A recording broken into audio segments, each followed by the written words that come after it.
of Northeast India under the Dekho Apna Desh campaign of Ministry of Tourism, Government of India. The topic for today's webinar is Meghalaya, a destination for the adventure lovers. Today we have with us the Regional Director of India Tourism Northeast, Shri S.S. Dev Burman, and other officials of the India Tourism Guwahati office. And our invited speaker for today is Mr. Londoner Murphy Soton, who is an assistant professor in the Department of Tourism and Travel Management in Lady Keane College, Shillong. Mr. Soton is an MBA in Tourism Management from Pondicherry University and is currently pursuing his PhD from NEHU, his research paper being on the topic Adventure Tourism in the East Khasi Hills of Meghalaya.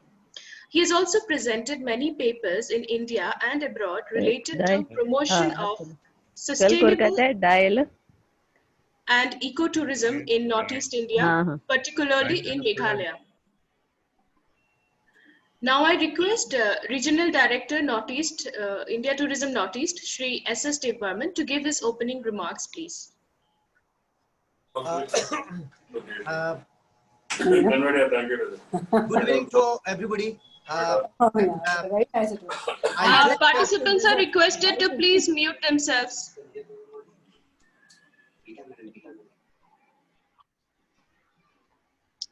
Okay, so please go, carry on.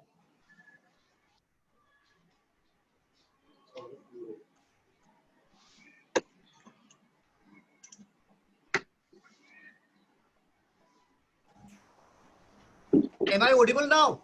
Yes, sir. Yes, sir, please. So, the initiative taken by Madhusmita and her company is really laudable, admirable. I appreciate them. This is a series of the program taken by India Tourism Northeast as well as other agencies like Madhusmita's. And we also have Safari Plus also we have with us. I am just yeah. From the core of my heart and on behalf of India Tourism Northeast, I have been appreciating everybody for taking this beautiful and effective steps in the time of COVID-19 situation when we are actually become handicapped due to a lot of reasons, but online activities become very, very effective now. So, friends, now let me start about the adventure tourism prospects in Meghalaya. As you know that Meghalaya, one of the most beautiful state of Northeast India, has a variety of things to offer on one's plate. Once you are in the state, there are no dearth of activities in Meghalaya. Right from trekking along the beautiful hills to river canoeing, there are numerous things to do in Meghalaya. For adventure-loving tourists, camping, trekking, rock climbing, caving, water sports are also available. If you are still confused as to what exactly to do in Meghalaya, we just can't tell, which will be very helpful to you, and you can enjoy the things. Like trekking in Meghalaya. Meghalaya offers the tourist with some of the best nature trek through rainforest to the riverfront to living root bridges in Meghalaya, which are famous in the entire world. The dry months from November to February gives abundant opportunity for camping, trekking, and caving for the adventurous tourist. The trekking opportunity is outstanding in Meghalaya for the fact that the route is very, very challenging. The tourist can also hire guides to trek through the terrain of Meghalaya. Some of the best trekking routes in Meghalaya are Living Root Bridge, David Scott Trail, Kailang Rock, and Sophet Neng. Then there is a huge opportunity for cave exploration in Meghalaya. If you really want to experience a unique and different activities, then cave exploration is the perfect sport for you. The state of Meghalaya has the largest network of cave on the Indian subcontinent. Meghalaya is the house of some of the 500 caves. Some of the most stunning and longest cave in this region include Krem Mamlo, Krem Umshirpi, and Krem Mosumai. Then let's come to another sections of the adventure tourism. It is the mount biking in Meghalaya. Some of the trekking routes in Meghalaya are also good for mountain biking. Some of the popular mountain biking routes are Cherrapunji Trail, the path to Maflong. Maflong is 30 kilometers away from Shillong, and the David Scott Trail. Shillong tour operators also offers bikes on rent for mountain biking. So one can actually hire the bikes from the Shillong city. And then waterfall, rappelling at Elephant Falls. Meghalaya also offers a waterfalls rappelling to the tourist. This sport is not for the weak-hearted, as one descends either through the waterfalls alongside the waterfall. Then see the big things become really very enchanting and enthralling. The Elephant Falls in Shillong offers waterfall rappelling to the tourist. Before you start your activity, make sure you follow all the safety instructions. This is for your good self. Then water sports in Meghalaya is one more added attractions in the state. The water sports complex at Umiam Lake is situated about 17 kilometers from Shillong. The water sports complex offers you with the varied water sports. This place is favored tourist sports. The visitor can try water skiing, sailing, and rowing, apart from many other water sports that are offered in the complex. As you sail your boat at the Umiam Lake, you can also enjoy the beauty of the forest region of the Shillong. After a day of some exciting and thrilling activities, one can unwind the day by relaxing in the resort that is in the sports complex itself. Then river canoeing. River canoeing at Cherrapunji is an adventure. River canoeing involves following the river course. There are different sections of river canoeing, and one has to face varied challenges level. One needs to be physically strong and fit to climb up the huge rock, jump from the boulder to boulder, hop across rapid and swim down steep slopes. There are experienced guides who will help you in tackling these challenges. The best time for river canoeing is from month of November to February. So this is the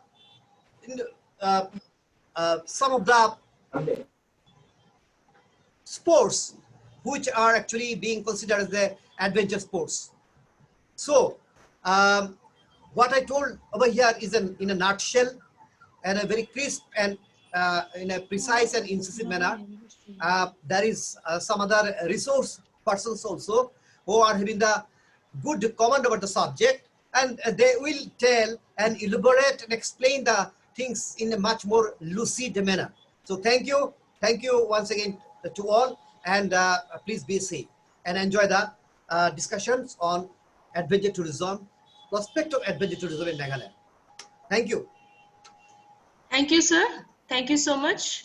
Now I request our resource person for today, Mr. Londoner Murphy Soton, to give his address. Thank you so much, Mother Smita, for your kind words. And thank you, India Tourism, especially Sir H.S. Devaman, for having given me.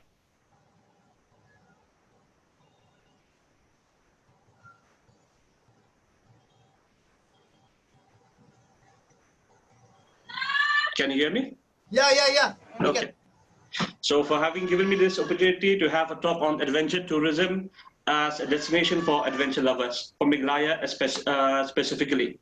So I think now it's a time for most of the travelers to stay at home. But I'm very sure in the next few months or few years, once we get back to normalcy, we can travel back. again, which is what we love to do in the past few years, but we could eventually do it in the coming days or in the coming months, with the normalcy being restored again. So welcome to all participants for taking part in this initiative, which is Dekho Apna Desh, which is an initiative by the Ministry of Tourism. And I hope this initiative will capture the attention of many travelers within India, that they too could travel to each to nook and corner of the country to see what India has to give to you. So like today, I'm being tasked with the topic Meghalaya as a destination for adventure lovers. So when I talk about adventure tourism, first we should understand just a brief concept what adventure tourism is all about. In simple language, I will not talk from the academic point of view, but in simple understanding, what is adventure tourism? Basically, it is an activity-oriented type of tourism, where a participant takes part in the activity, and with that activity, it incites thrill and excitement during the participation. That is adventure tourism. Once a person gains that excitement, get that thrill while performing the activity, that can be termed as adventure tourism. So coming to adventure tourism, can I share the PPT with you? Yes, please share.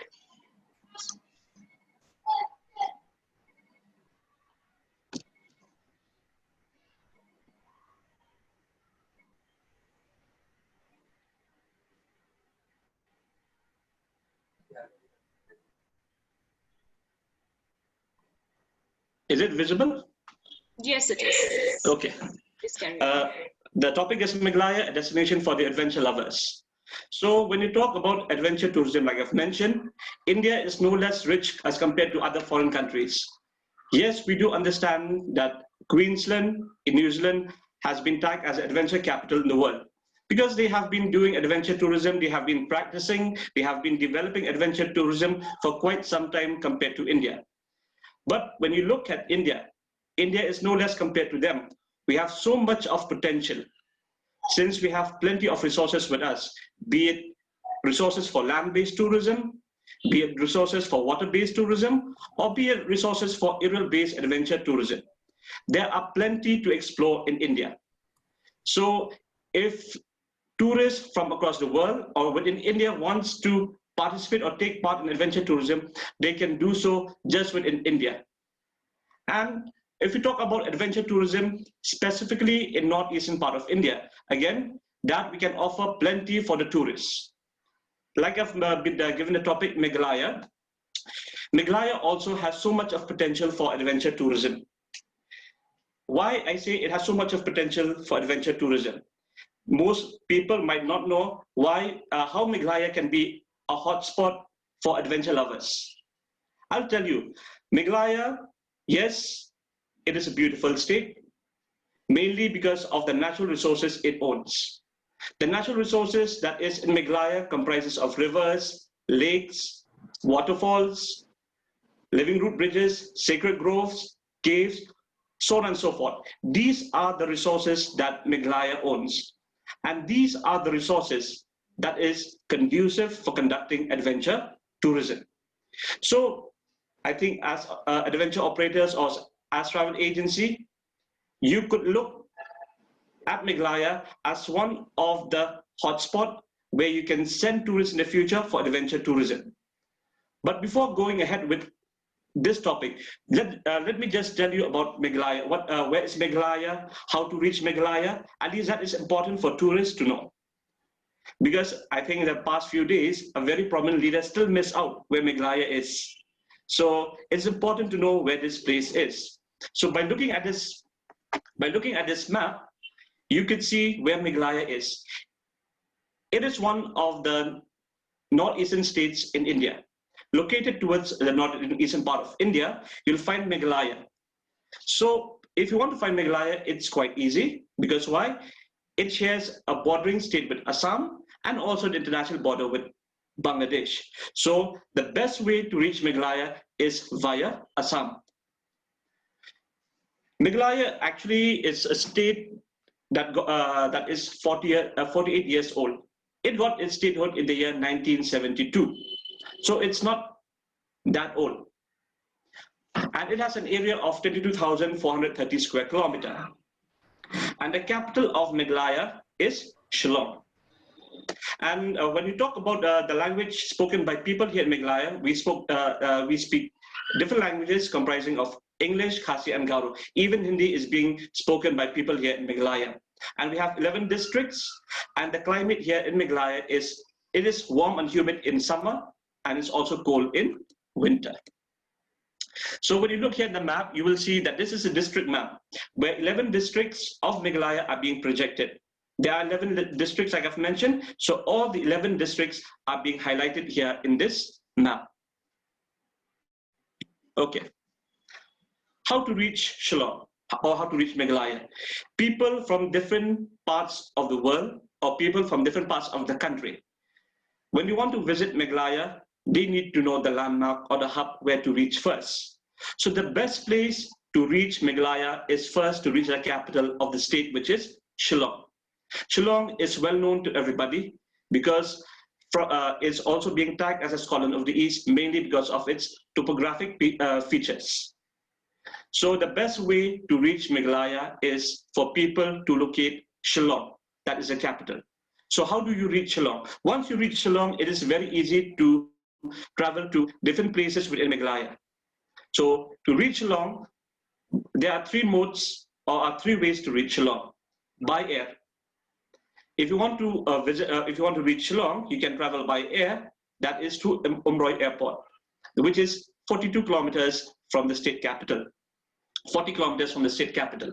But let me tell you, Shillong Airport, yes, it is an airport located in Shillong, but very few flights run from Shillong to other states or to other airports. Like recently, Indigo started off from Umroi Airport to Delhi. But mostly tourists or travelers from across the world or from within India, when you want to visit Shillong, they will go via Guwahati Airport, and then from Guwahati Airport, you will take a local taxi or a local cab, which is again a road drive, which takes around 20 kilometers from Shillong. Then, apart from air transport, we have rail transport also. But in Shillong, as of now, we do not have a railway transportation. So mostly tourists will go for a Guwahati railway station, and from Guwahati railway station, again, they will come via road transportation. And the third mode to reach Shillong is by road. By road, we have the Assam State Transport Corporation, as well as Meghalaya Transport Corporation, where these travelers, they can take this transport and reach Shillong safely. And from the Guwahati or from Assam, normally it takes maximum 3 hours or maximum 4 hours if there is a heavy traffic jam to reach Shillong. So I think now you have some basic idea where Meghalaya is, how to reach Meghalaya. The best way to reach Meghalaya is to reach the capital first, that is Shillong. So coming to the topic that I'm being tasked with in today's presentation, it is adventure tourism in Meghalaya. Let me tell you, tourism in Meghalaya was started not so long ago. It has been there, but it was not developed to that extent. But in recent years, the initiative taken up by the government, the initiative taken up by tour operators from the state as well from within NorthEast. There are many travel agencies from within NorthEast that have taken a big step, a big role in promoting Meghalaya. So tourism has gained its benefits. Tourism has gained its ground in the state in recent years. And this is also not so different when it comes to adventure tourism. Adventure tourism, the concept of adventure tourism was introduced or was developed in the state not so long ago. But let me tell you, even though it was developed very recently, the state received good number of tourists who wants to participate in adventure tourism. And these tourists comes from within the country and even from outside the country, they come to Meghalaya for adventure tourism. Why they have come to, some of you might be asking, why they have selected Meghalaya, why they have opted Meghalaya as an adventure destination.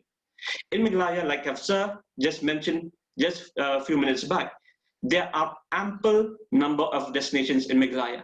Because let me tell you, Meghalaya are being divided into 3 hills division: the Khasi Hills division, the Jande Hills division, and the Garo Hills division.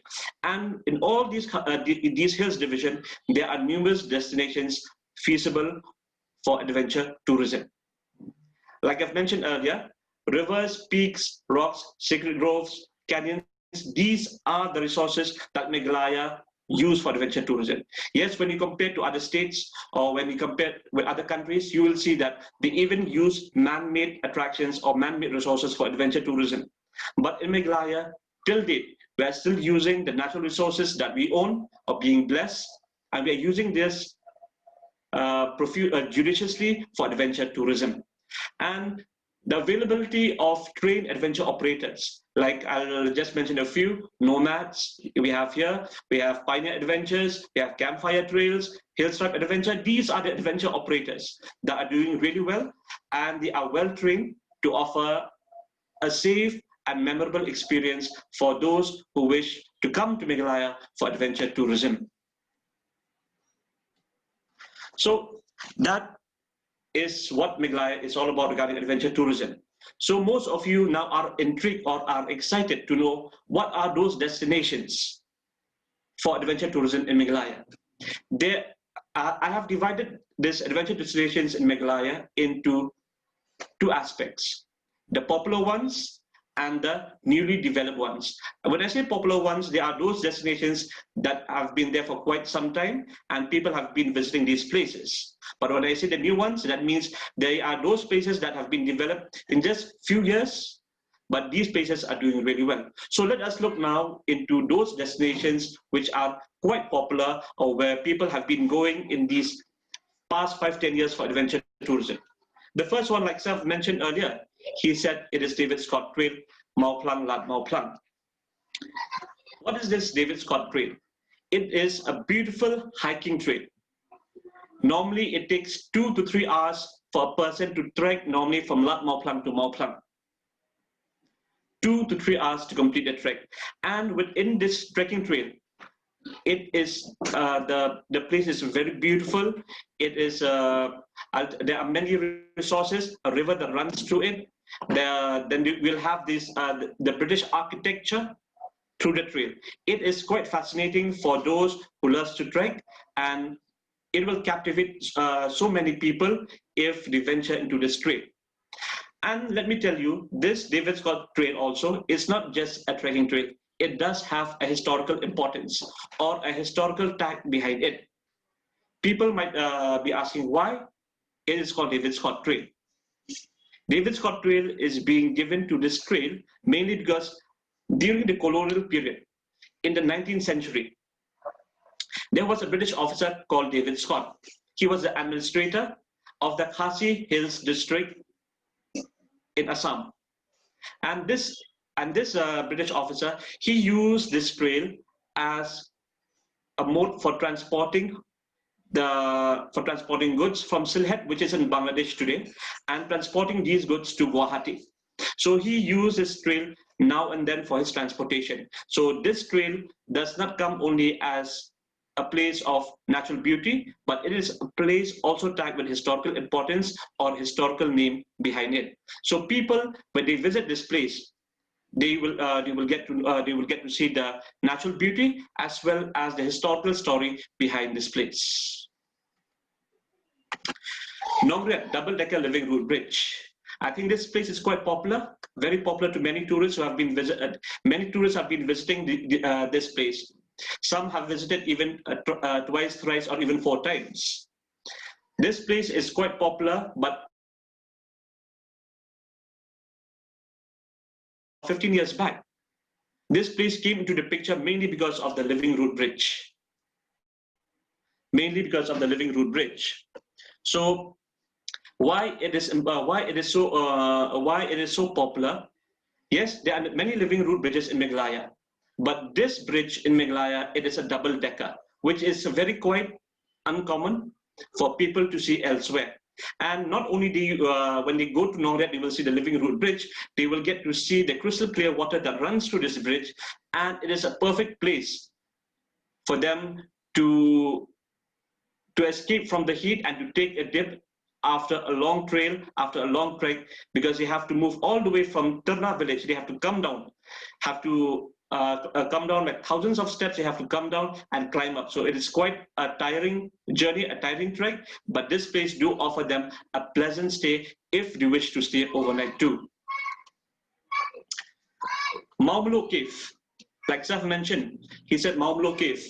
Yes, Maumlo Cave again is also a very popular destination for adventure lovers, especially cavers.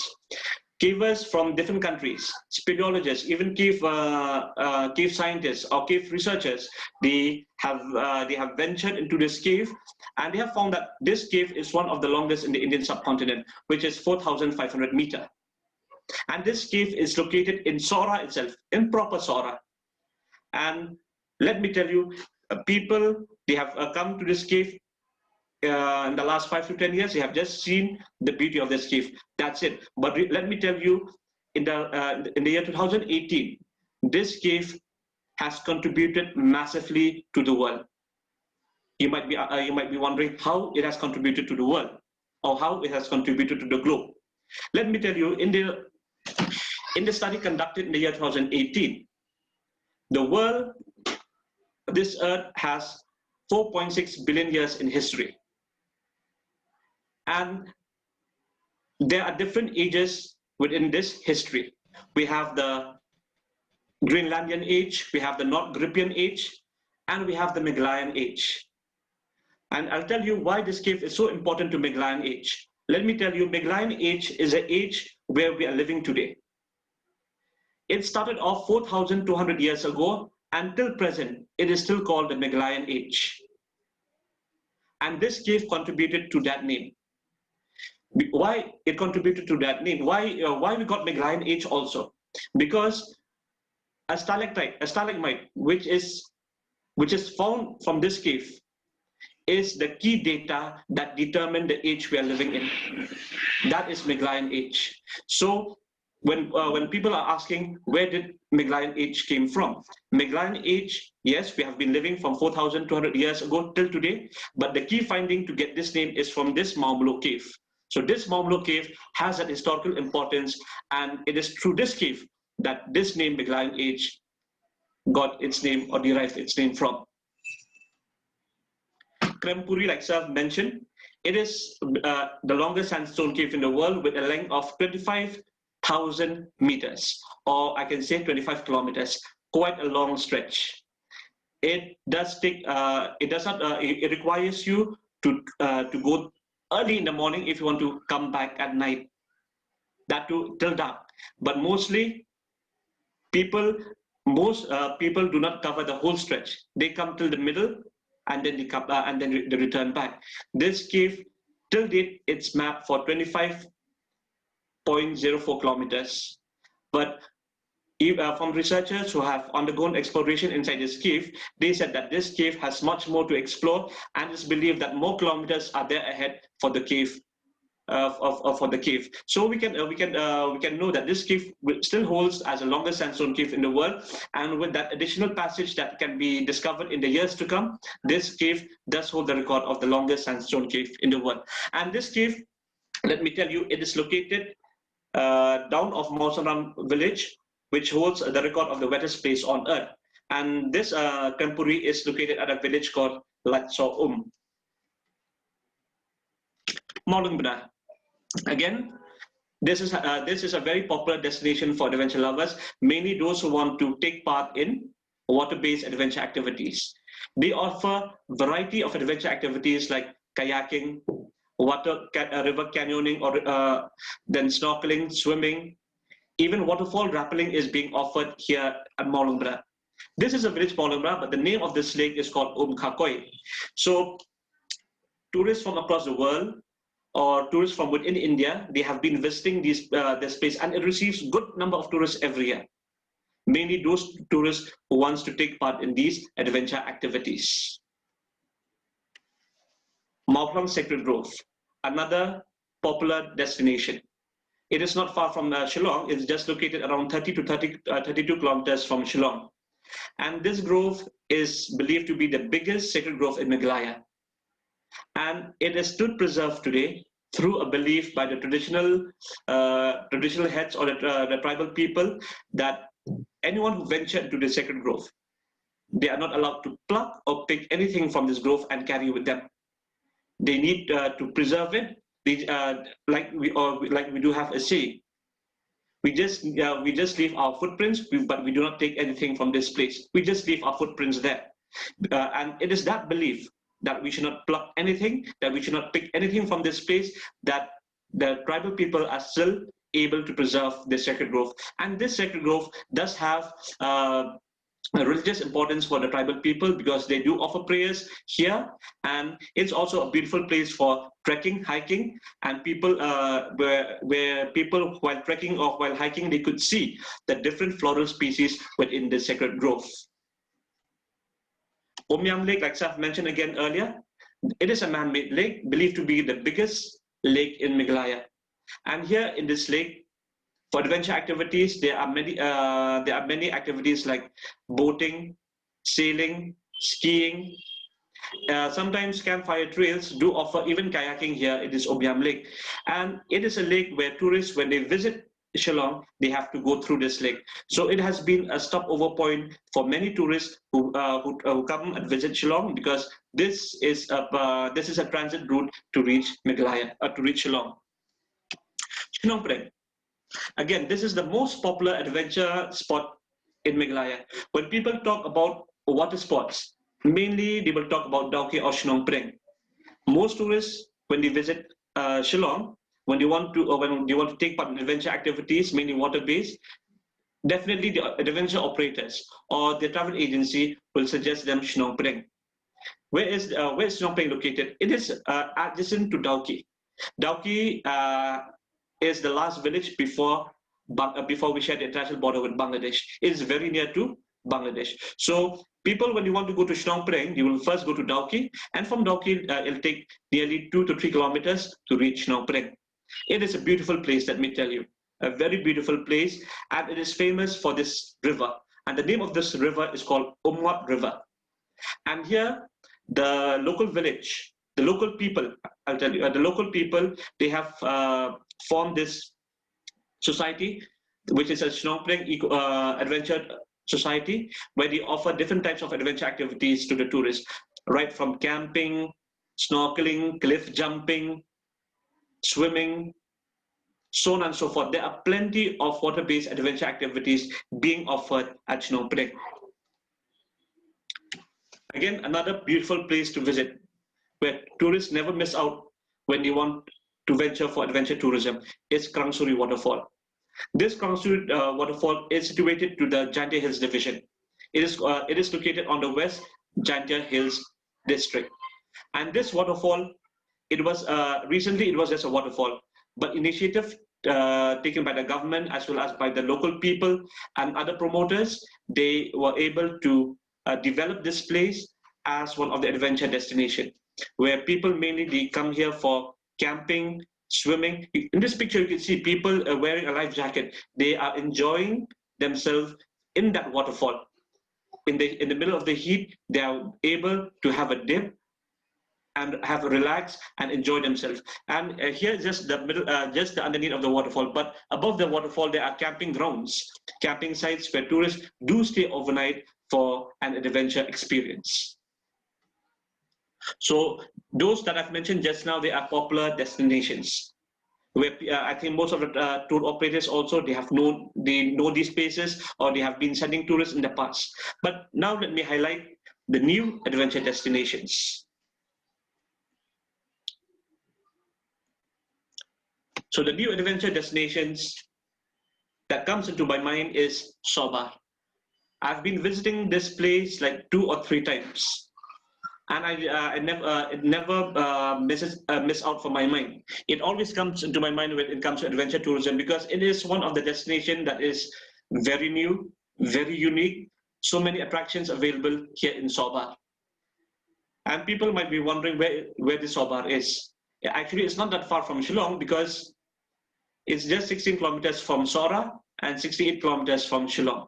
So it is I can say it is a double benefit. People, when they go to Sora, they can stay overnight in Sora. There are many homestays there in Sora, and then next day you could go to Sobar, which is just 16 kilometers from Sora. And people, they might be asking, or they might be wondering, what is there in Sobar to see? I'll tell you, there are variety of attractions in Sobar, like the Waro River, which I'll show you in the picture. The Waro River, David Scott Trail. Let me tell you, very few people know that there is also a David Scott Trail in Sobar.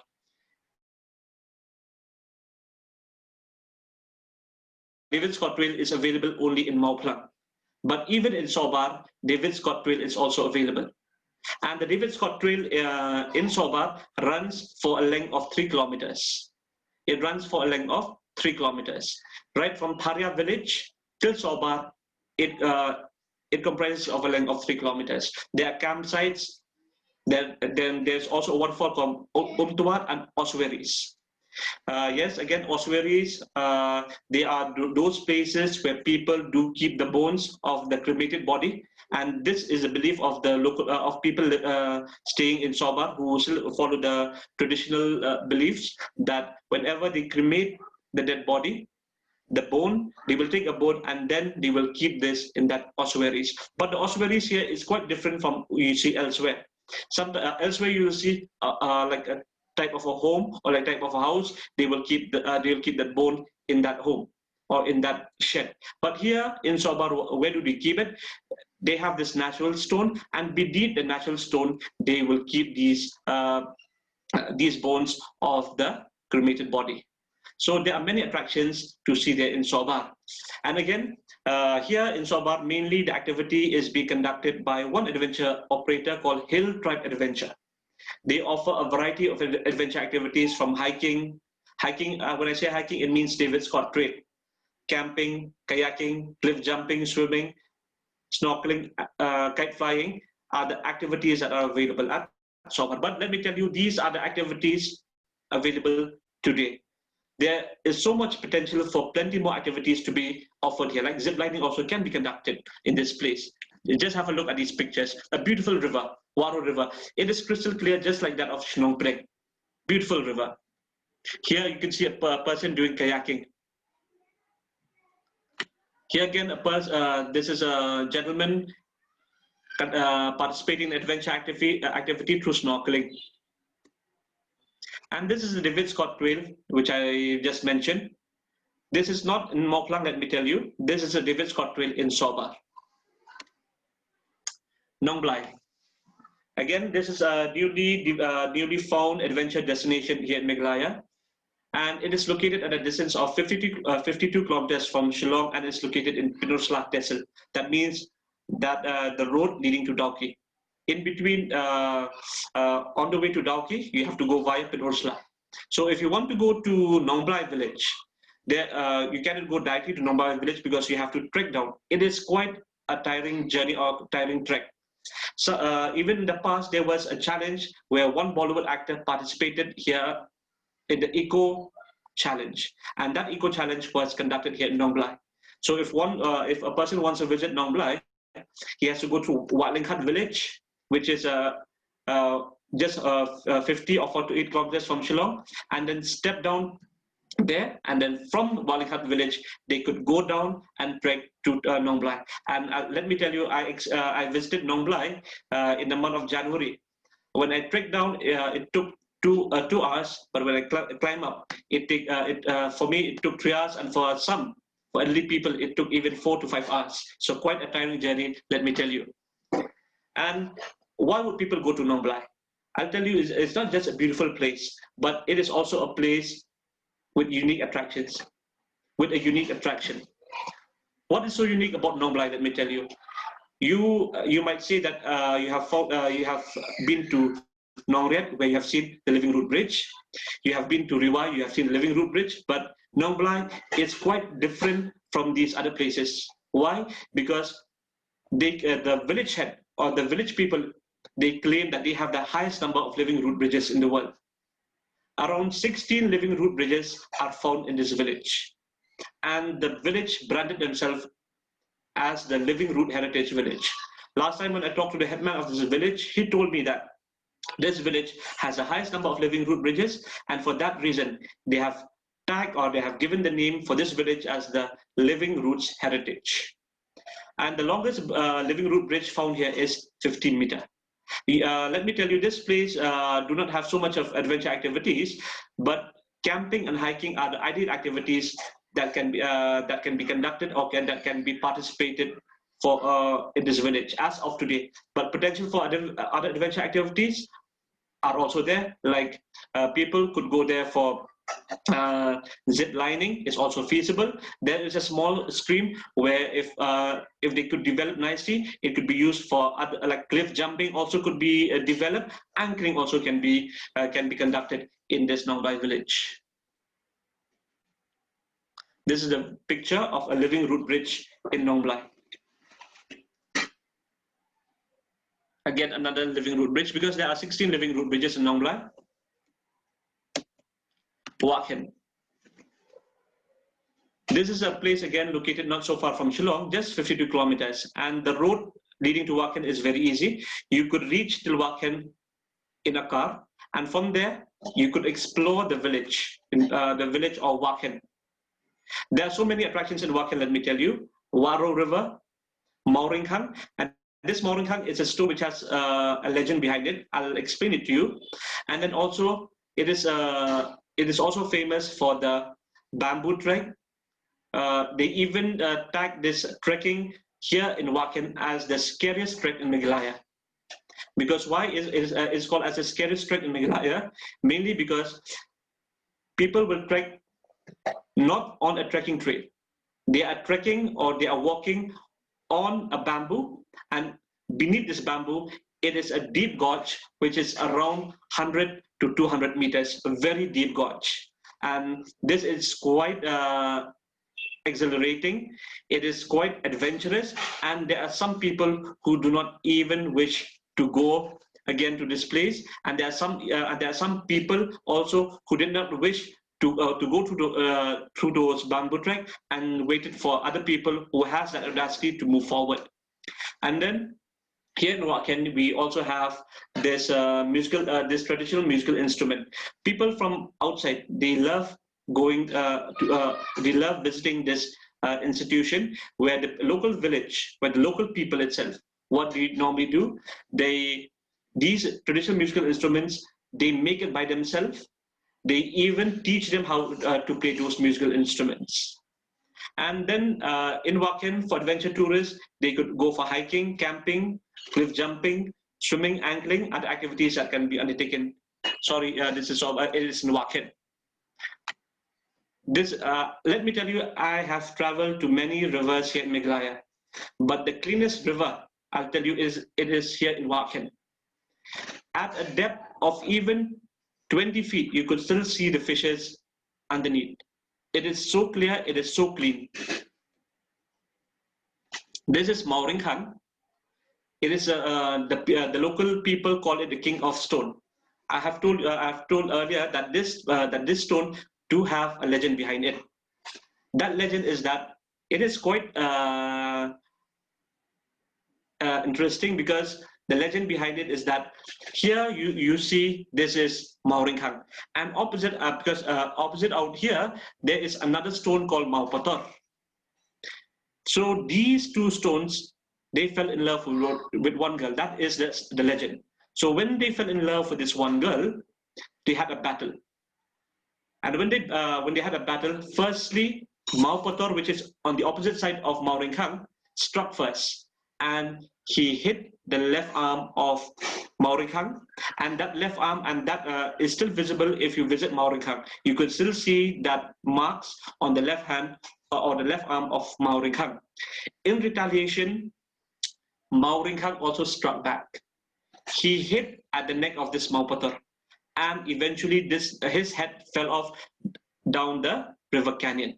And that is how Mauringhang won the battle and got the love of his life. So when you see at Mauringhang, you will see that that marks on his left arm, and also you will see that girl which he won in the battle, that is just just on the right arm of his, you will find that the picture that portrays that woman.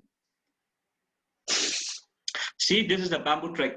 Here you see there's a bamboo, but deep down it is a deep gorge that runs 100 to 200 meters. Shela.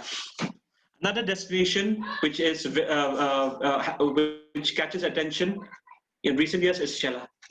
Shela, it is again a village located at a distance of 45 kilometers from Sora. Again, from Shela, you can easily see Bangladesh. It shares international border with Bangladesh. And what is so famous about Shela? Shela, we have Umiam River.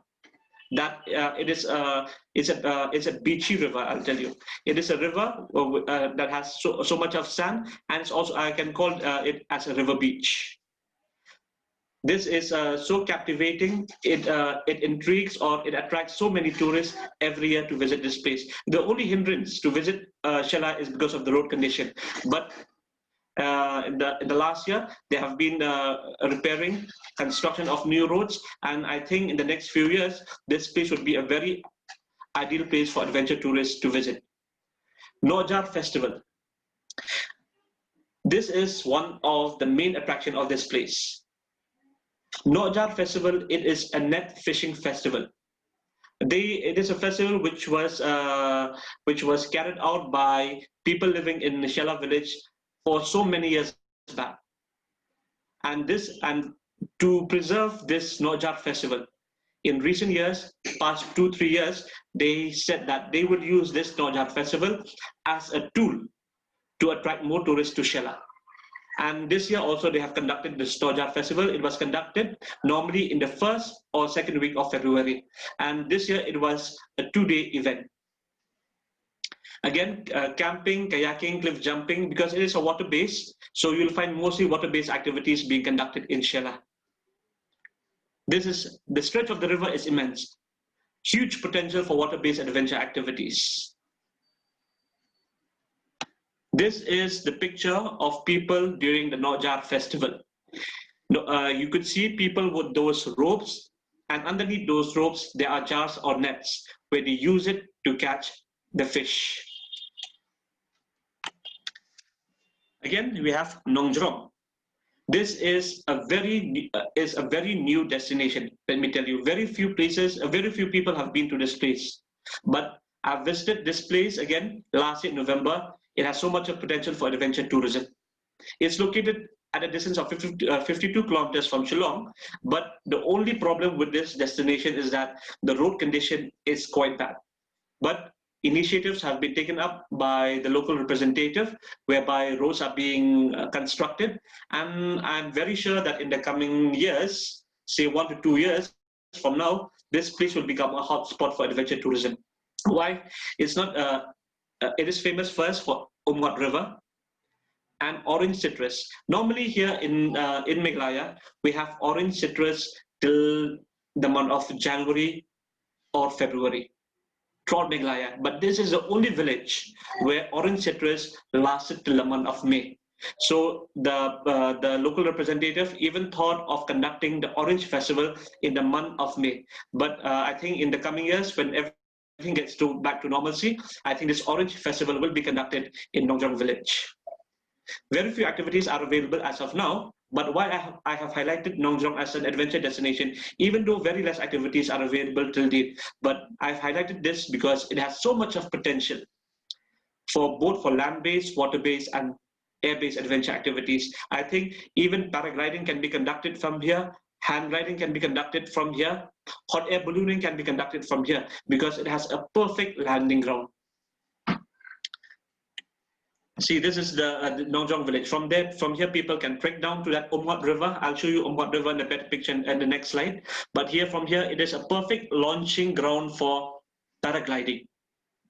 People could go for paragliding. Adventure operators could take this place as a potential spot for launching point for paragliding. And even hand gliding also, because deep down near the river, they could use it as a landing place. See, this is Umwat River, Nongjrong. This is a picture where I've taken some of my friends when I visited Nongjarong last year in November. The stretch of this river, this is during winter, and the water, the stretch of the water is that big. And in summer it is quite huge, and it is not even advisable to go during summer. But the perfect time to visit this place is from October till January or February maximum. It is a perfect place for adventure tourism. Sintung.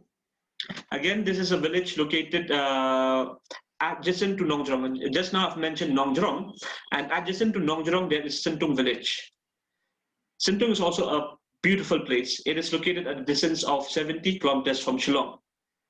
And the main attraction of Sintung is the Rashi River. This Rashi River is not like a normal river where you see everywhere. It's not just that smooth flowing river. It is a river formed by 8 waterfalls. There are 8 waterfalls where you'll find throughout the stretch of this river. And as of now, only boating, swimming are the only activities. However, the place has immense potential for other adventure activities. This place could be a perfect place for snorkeling. It could be a perfect place for zip lining, perfect place for waterfall rappelling, so on and so forth. This is a picture of Sintung. Here you could see only, I think, 1, 2, 3 waterfalls, but this river is being formed by 8 waterfalls. The other 8 waterfalls, they are down these waterfalls, which you are seeing in this picture. This is Sintung. So, with so many destinations available in the state, let me tell you, these destinations I've covered only in East Khasi Hills. I've not touched West Khasi Hills. I've not touched Jande Hills. I've not touched Garo Hills also, because there are so many places to visit just within East Khasi Hills. But later on in the future, if opportunity comes again, I will come up with adventure destinations not only in East Khasi Hills, but I will try to cover destinations in Jande Hills, in Riboy district. I will cover destinations in Garo Hills district also. So adventure activities on offer, there are kayaking. This is in Mawlang Bana. This camping is in Shnongpreng village. Caving, this is in Krampuri. Again, zip lining is in Maukudok. Rappelling, waterfall rappelling, like I mentioned, this is in Elephant Falls. Cliff jumping in Shnongpreng. Hiking in David Scott. This snorkeling in Sobar village. Angling in Shnongpreng. Canyoning in Mawlang Bana. So these are the activities that are being offered. But let me tell you, there are plenty more activities that I could not cover here because the time is very limited. There are mountain biking, like I've mentioned. Hot air ballooning, they have started just last year. And I could see that zip lining also is an activity, but let me tell you, paragliding also has so much of potential here in Meghalaya. But I don't know why adventure operators are not tapping this market. Like in Rappling Peak, there is one place where Air Force or Army personnel, they are using that as a practice ground for paragliding. And this also could be used by the public or by the private parties for offering adventure activities for the adventure tourists. So these are the activities that are available here in Meghalaya. But let me tell you, these are only in East Khasi Hills. I will try to cover other places in the future if time comes. So with so many destinations that Meghalaya has to offer, with so many activities that is there available, I'm sure this place would be the perfect destination for adventure lovers from within the country as well from outside the country who wish to get that adventure experience whenever they visit Meghalaya.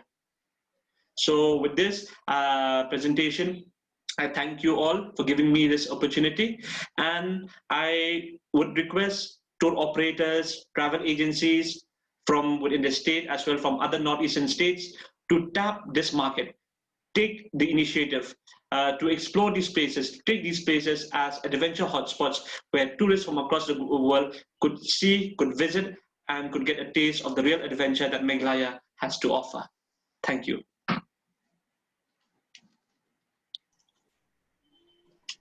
Any questions from your end, I'm welcome to answer.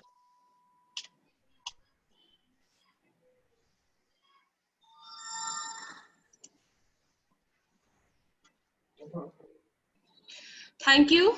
Thank you so much, Mr. Sutton. Such an impressive presentation. Thank you so much for enlightening us about all the different beautiful spots and activities available in Meghalaya. I'm sure many of the participants here and who are watching us even in Facebook Live, they'll have got a lot of new information and they'll be inspired to promote Meghalaya even more.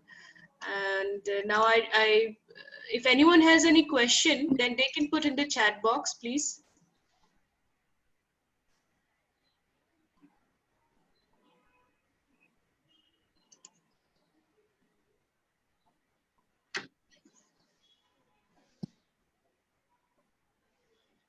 People are asking for the presentation actually. A lot of people there asking for the presentation. So. Okay, I think you have the copy with me of my presentation. You could share it to them. Yes, yes, I can share it, definitely. Madhusmita. Yes, sir. I just would like to ask him whether there is any possibility and prospect of exploring the bungee jumping kind of things in Meghalaya or not? Nice, good question. That's a question I've been asking to many adventure operators here in Shillong too. Yes, there are many places where people could go for bungee jumping, but till date, there is no adventure operator that have ventured into this field or started bungee jumping. But there are many places with beautiful scenic landscape and beautiful launching point for bungee jumping. Let me tell you, bungee jumping can be conducted even in Wakhen village. I've just mentioned Wakhen. Wakhen is a perfect place for bungee jumping because it has that deep gorge and a perfect launching point and a perfect landing point also where people could really have that adventure experience. Wakhen is one, I'll tell you. Then Nongjong village is one. And even, but I'll tell you, it will not be possible using the natural resources. Definitely, cranes has to be developed for bungee jumping. Absolutely. And how far that village is from Shillong? Wakhen village is not so far from Shillong. It's just 52 kilometers, and it is a motorable road, very easy for the tourists to reach. Now, if some tour operators want to promote it, I have no problem. I'll try my level best to promote it. So, okay, thank you, sir. The tour operators can toy with the plan, and of course, with a proper safety rules and measures, then I am interested to promote the things. Okay, thank you, sir. Thank you. Okay, we have a few questions here. First one is, do Indians need ILP?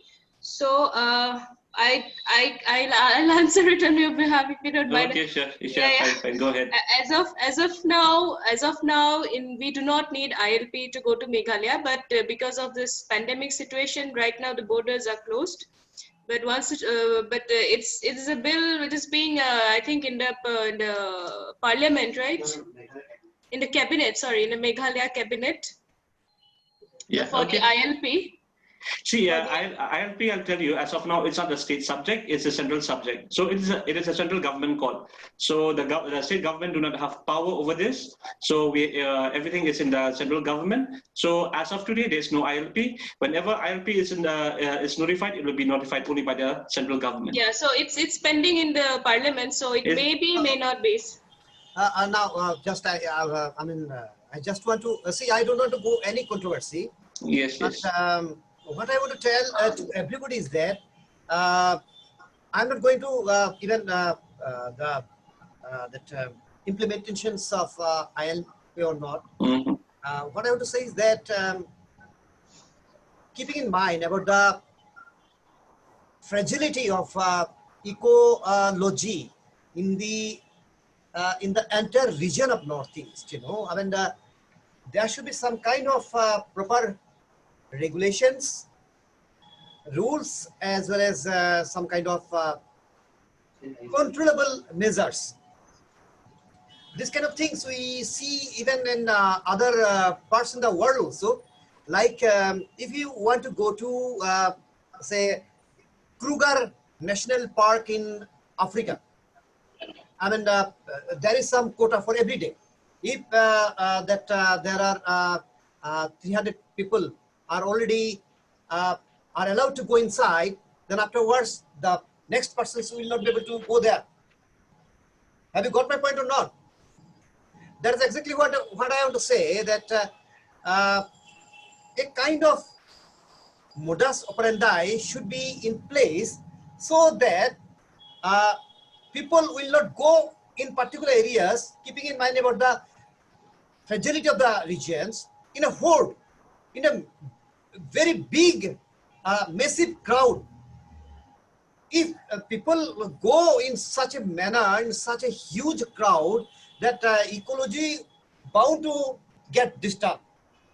So some kind of modus operandi should be there. Some kind of restriction should be there. I think that it is a good for the entire region. Once again, I'm telling, keeping in mind about the fragility of the ecology. Now, other things depends on the tour operators in trade, travel trade people, at the same time politicians. I just express my concern and my opinion about the so-called inner line permit kind of things. Okay. Yes, I think, sir, it's talking about carrying capacity. I'm talking about the Mosumai cave. There should be some kind of restrictions, per day only 50 people can go there, and not more than 50 people. If there are 200 people wants to go to inside the Mosumai cave, then it will have the negative impact in the entire ecology. Definitely, that's what I would definitely. say. That's true. That's true. So that what sir is talking is about carrying capacity, where we monitor the flow of tourists till that stage where that place can cater to. Say, for example, a place can cater only 100 people in a day, but we are sending 500 people. That place definitely will be affected. The negative impacts will be on that place. Yes, very true, Right. sir. Right. The sustainability has to be taken into account. Yes. Yes, that's true. So I'm we happy have that another question here. It's is monsoon a favorable time for adventure sports, especially water sports? Okay, let me answer you. Let me answer to this question. Yeah, when you talk about monsoon, here monsoon rainfall out here is very, very heavy. So it depends on that person who wish to go for adventure tourism, whether he's a soft adventure tourist or a hard adventure tourist. If he is a hard adventure tourist, that means a tourist highly skilled, so much of experience. Yes, I can suggest mainly rafting. But apart from rafting, you cannot go for other water-based adventure activities here in Shillong, in Meghalaya. just I want to substantiate what Londoner told. Actually, I mean, monsoon itself is so attractive, I mean, it is so much enchanting and enjoyable. We have a monsoon tourism in Northeast, which we actually sometimes promote in other part of the country, as well as through our overseas offices also. Because monsoon, as Londoner rightly pointed out, very heavy in the entire region. So monsoon in our region can be enjoyed with a lot of precautionary measures, with a proper safety rules and ideas, proper safety rules and regulations. So I mean, as we have been promoting monsoon tourism, it is very romantic, it is very enjoyable, it is quite enthralling. So people can come and that they can enjoy the monsoon tourism. Monsoon tourism is one of our major component of tourism in Northeast, no doubt about it. Sir is absolutely right. Yes, because monsoon is the time when I think Meghalaya is at its most beautiful, when all the waterfalls like gushing with full water and all. But yeah, that reaching some places may be a bit difficult, But then still, it's a risk. Even we are also ready to take. So next, there is another question: is what is the best time to visit these places? I think it's the winters, right? The best time to visit. Yeah, winter is the best time, especially for water-based adventure activities, because if you go during winter, most of the activities are available and it can be participated by everyone. So I would suggest winter as the best time to visit these places. if those people wants to participate in the adventure activities. I mean, as far as we are concerned, Mudusmith might be knowing very well, you know, I mean, like hill stations like Shillong, we do actually promote through our offices throughout the country, as well as through our overseas office. I mean, we have a lot of hill stations, including Shillong one. We uh, uh, we do tell to the tourists to beat the heat.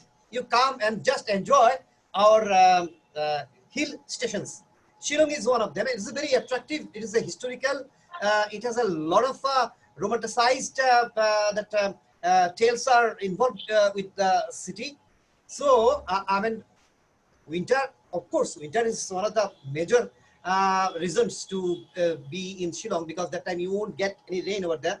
But during the time of summer also, Shillong and other part of the state like Meghalaya is quite enjoyable, because in entire Northeast, Meghalaya in particular, Northeast in general, you will have the kaleidoscopic colors, 6 seasons. Nowhere in our country you might not be able to enjoy that kind of spectrum of colors. So I mean, for us, for officials of Ministry of Tourism, all seasons are best seasons for place like Shillong and Meghalaya.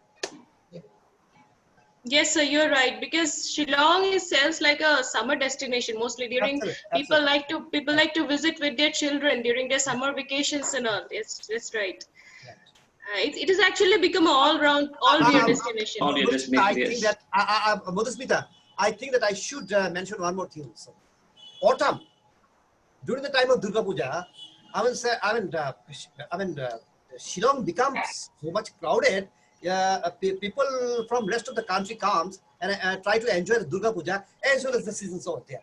So that time, getting hotels or accommodation becomes quite difficult. Mhm. Autumn also quite popular season for Indian tourists. We have one question here.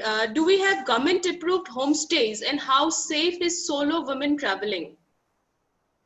I think it's quite safe for solo women traveling in Meghalaya. I mean, I think it's one of the most safest places in India for solo women to travel, right? Many women have been traveling Yes, but as a solo traveler. yes. So I haven't heard any cases of person coming from outside as a tourist coming here alone and being affected or being unsafe out here. So I can tell that it's very safe for even for solo travelers, as women in particular, that it is safe if they visit Meghalaya. Madhusmita, Yes, Homestays as well. Madhusmita, yes, sir. just give me 1 second, sir. Who asked these questions? Uh, oh, Sparul. I didn't see that. Sorry. Yeah, please, Sparul, go ahead. I was asking about the homestays because these are the places which will be like, well experienced when we are with the locals. So, do we have the homestays, government approved homestays over here? Yeah, you are from Northeast or No, sir, I'm from Mumbai. Mumbai. So be our guest. We are just welcoming you. Come and just see and enjoy on your own and get the experience also on your own. Sure, sir. What I want to tell you is that, as I say, one invitation from our side. Officially, I'm inviting you. You come and just get the practical experience on your own. Right, sir. Because first of all, almost all the states in Northeast are not exactly matriarchal society, but women are having the very important role, and they are being respected like any other things. As you know that the entire region is basically a tribal region. We have a tribal tourism also. from Assam to Tripura, from Tripura to Nagaland, from Manipur to Arunachal Pradesh. This is actually that tribal dominated regions. And the tribal society is basically women oriented. Okay. If you want to ask me to give just a specific instance, then I can tell you the Meghalaya. Meghalaya is a matrilineal society. It may not be matriarchal society, but it's a matrilineal society where women are having the ultimate say as far as property and other materialistic things are concerned. So the moral of the story is that women are highly regarded and respected in the region. Till now, I can tell confidently, since 1947, after the independence of the country, not a single incident took place in the region that where the foreign tourists or tourists from our own country, I'm talking the female tourists, have ever been harassed. Other things may happen, cheating or this kind of things. I am not actually going to ruling out that kind of things as far as male tourists are concerned. But as far as women, female tourists are concerned, never ever have taken that kind of things. My second question was on the homestays as well. Homestay. As far as Government of India, Ministry of Tourism, despite our sincere efforts, I mean the number, I must admit, not something very high, but there are some state approved homestays over there. You can stay over there with a lot of security, no problems, and those are also maintaining their own standard. Thank you, sir. So I am telling you, I'm just requesting you, come once and see the things on your own eyes as a female tourist. Sure, sir. Shillong, Meghalaya has, I think, some of the best homestays in the country, which I've seen. Because as traditionally also, Meghalaya is a state where people are very extremely clean. And, like they have beautiful flowers. Every home has beautiful flowers and all, and houses are so cute. So that is why I think homestays have become very popular in Meghalaya. So because people get a completely different experience when they stay in a in a traditional house in a Meghalaya. So I think this is very much because we also we were like, before this COVID situation, we were promoting some of these homestays, and people were always very happy.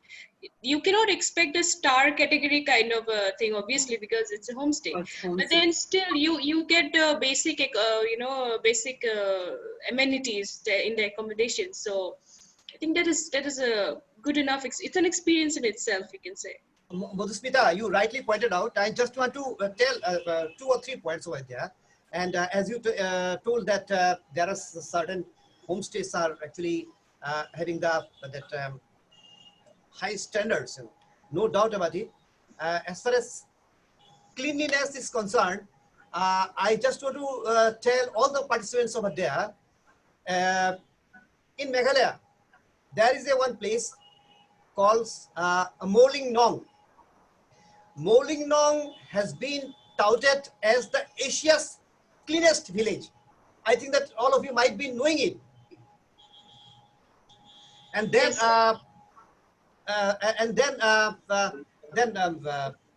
Madhusmita rightly pointed out, yes, people are over here very hospitable, and they maintain the hygiene, proper hygiene.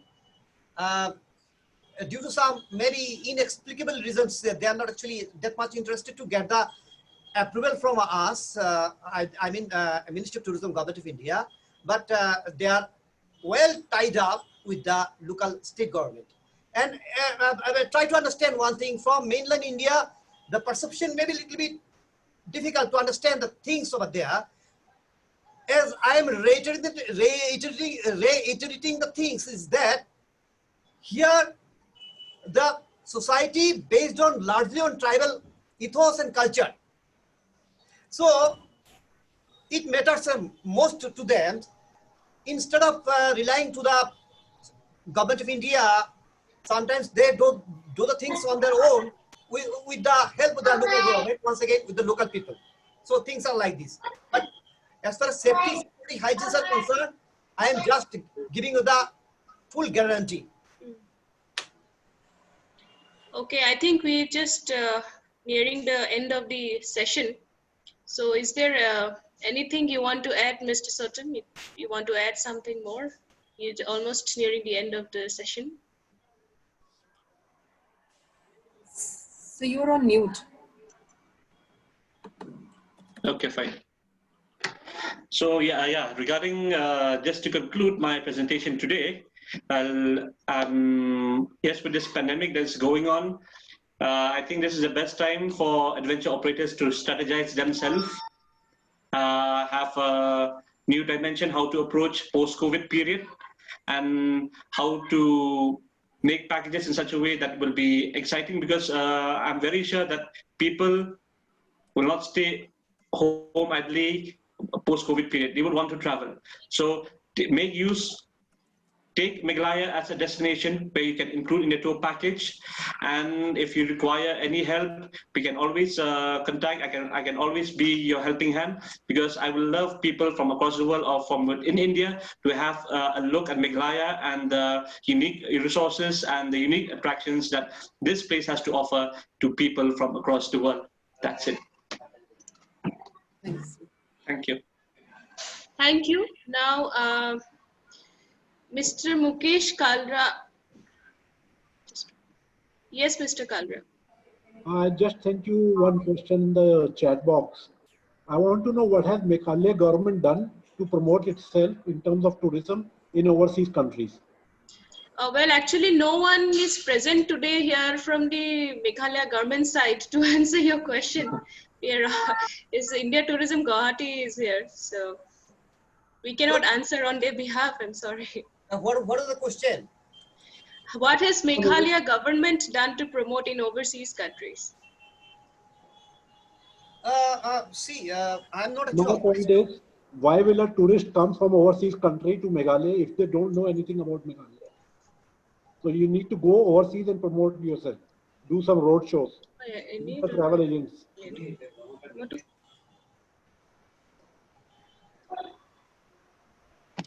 So this is our first attempt. I think IndiaTourism Guwahati office and Safari Plus and Avni Tours and Travels. This is our first effort into this point. So we are trying to put in efforts to promote these destinations within India, and let's take it abroad as well. Now, just I want to know the specific questions of Mr. Kalra. Yes, because I think promotional activities are being done by the India Tourism Office also everywhere, because even we have participated in many international travel shows and all, where special focus is always given to Northeast India, which I have felt from myself. Like they always, videos are being made. If you've seen, posters are there, even in the international travel shows, there's always a special place where the tour operators from Northeast India can go and participate there.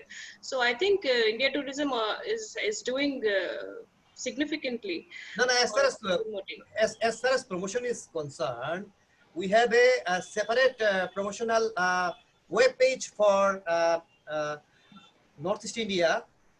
You can actually search incredibleindia.org. Over there, we have a specific web page also, dedicated page, and there is always a basic propaganda is going on to promote the Northeast tourism. And we have four offices in Northeast. Guwahati is the main regional office. Then we have office in Shillong. We have office in Imphal. And then we have office in Naharlagun in Arunachal Pradesh. And as Mudhusmita rightly pointed out, throughout the country, the Northeast is being nicely promoted through various platforms. And to top of that, we have overseas offices throughout the world. All part of the world, we have the overseas offices. over through that offices, we are extensively promoting Northeast along with other part of the country.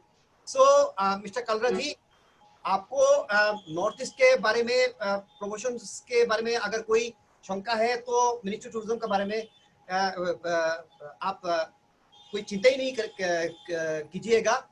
North east बहुत अच्छे तरह से promote हो रहा है by ministry tourism government of India.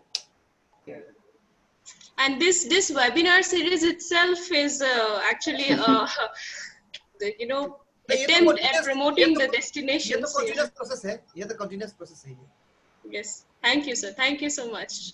So thank you everyone for participating in today's webinar session, and we will see you again next week on Friday 4 p.m. with a new topic.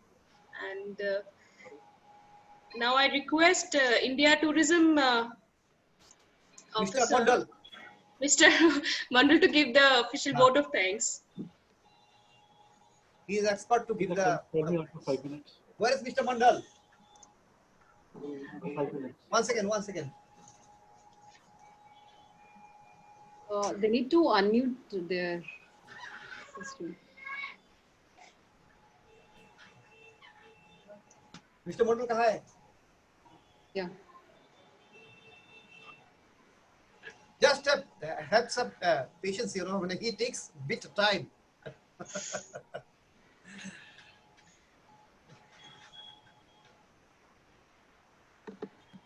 Sudarshan एकदम चुपचाप बैठा है.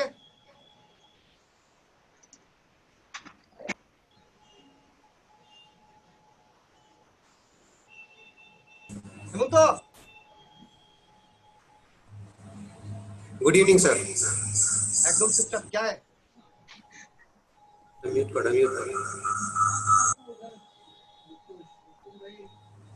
हाँ बोलो. ये करने के लिए वोट ऑफ थैंक्स देने के लिए बोलो जल्दी.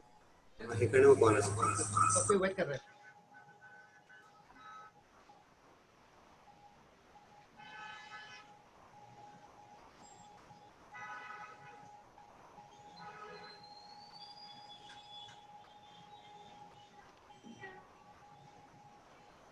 If anyone else from the office would like to speak. No, just wait because he takes all his time, but he will be doing it.